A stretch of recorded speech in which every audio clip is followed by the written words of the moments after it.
Hello दोस्तों, स्वागत है मेरे यूट्यूब चैनल में। आज का ये वीडियो होने वाला है आधार एनरोलमेंट रिजेक्शन के ऊपर, जो कि बहुत ज़्यादा भी रिजेक्शन चल रहा है। और रिजेक्शन में ये 3 रीज़न बहुत ज़्यादा हमें देखने को मिल रहा है। फर्स्ट रीज़न मैं देख रहा हूँ इस पे, your Aadhaar enrolment has been rejected due to issue in demographic data and corresponding documents. Second आता है आपका, your Aadhaar request has been rejected during quality check due to default in the documents. और थर्ड जो रिजेक्शन है, your Aadhaar request has been rejected due to data process error. ये जो problem आता है बहुत अलग अलग कारणों से आता है। तो पहले रिजेक्शन के बारे में बात कर लेते हैं, जो अभी सबसे ज़्यादा हो रहा है। First rejection, your Aadhaar enrolment has been rejected due to issue and demographic data. तो इसका मतलब बता देते हैं कि अभी जितना आधार अभी हम बनाया जा रहा है, बहुत सारे डॉक्यूमेंट सही नहीं दे रहे हैं। अभी देखते होंगे पोर्टल वाले बर्थ सर्टिफिकेट चल रहे थे फेक वाले, वो सब लगा देने से भी ये चीज़ आपका एरर आता है। और दूसरा आपका होता है कि कभी क्वालिटी उसका सही नहीं रहता है, तब भी ये रिजेक्ट दिया जाता है। क्योंकि अगर आप इस तरह के आप डॉक्यूमेंट्स को यूज़ करते हैं तो आप बिल्कुल यूज़ ना करें, उसी केस में ऐसा होता है। और कभी कभी होता है स्टैंडर्ड फॉर्मेट, जिसमें हम काउंसलर से साइन करवा कर या एमएलए कोई भी गेस्टेड ऑफिसर साइन करवा के जो हम आधार में एड्रेस चेंज और हस्बैंड नेम चेंज करते हैं, उस वजह से भी ये प्रॉब्लम आता है।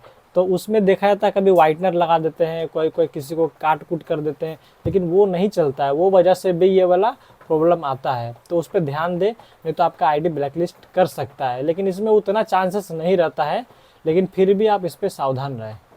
तो सेकंड रीज़न बताते हैं जो आधार रिजेक्शन होता है। सेकंड रीज़न है ये, जिसमें होता है कि डॉक्यूमेंट्स को डिफेक्ट कर देते हैं। बहुत सारा होते हैं ना कि बर्थ सर्टिफिकेट फेक बनाते हैं और एडिट कर देते हैं, और बहुत सारा जो फोटोशॉप वगैरह और कुछ भी एडिटिंग करके या फर्जी डॉक्यूमेंट्स को अपलोड करते हैं वहाँ पे, तब ये डिफेक्ट वाला प्रॉब्लम आता है। या फिर फर्जी वोटर कार्ड हो गया, फर्जी पैन कार्ड हो गया, यानी कोई भी डॉक्यूमेंट जो फेक तरीका से बना कर डालते हैं, डुप्लीकेट करके, सोचते हैं कि यूआईडी वाले को पता नहीं चलेगा। तो आप इस बहुत गलत फहमी में, क्योंकि उनको सब कुछ पता रहता है। जो आप चेक नहीं कर सकते वो भी वो चेक कर सकते हैं, क्योंकि उनको पेन चेक कर सकते हैं, वोटर आईडी चेक कर सकते हैं, सारा कुछ वो चेक कर सकते हैं, क्योंकि उनके पास अथॉरिटी होता है। क्योंकि सारा डाटा जो होता है आपका, सारा यूआईडी के पास ऑलरेडी होता ही है।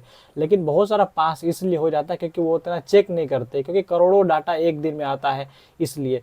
तो इससे भी आप सावधान रहें, क्योंकि अगर इस तरह का काम करेंगे तो आप 100% आपका आईडी ब्लैकलिस्ट कर दिया जाएगा, और इसके बाद दोबारा आप काम नहीं कर पाएंगे। और थर्ड जो रीज़न होता है आपका, Aadhaar your request rejected due to data process error. Data process error वाला आप जानते होंगे, ये बहुत पुराना है।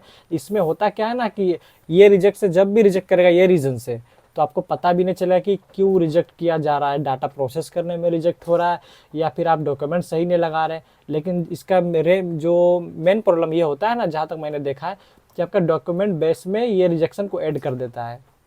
यानी कि आप जो डॉक्यूमेंट्स एक्सेप्ट कर रहे हैं वो सही नहीं है। जैसे कि आप वोटर कार्ड सेलेक्ट किए, पैन कार्ड अपलोड कर देंगे, या फिर कोई black and white voter card जो पुराना वाला होता है, पूरा पुराना, वो भी अपलोड कर देते हैं, तब भी ये प्रॉब्लम आता है। और ज़्यादातर ये प्रॉब्लम देखने को मिलता है नेम चेंजेस में।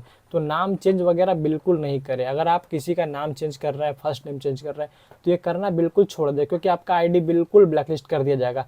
आप अगर नाम चेंज करेंगे ना, तो 1 कर पाएंगे, 2 कर पाएंगे, हार्डली 4 से 5 होगा। उसके बाद आपका आईडी ब्लैकलिस्ट करेगा और आपको पेनलाइज भी किया जाएगा।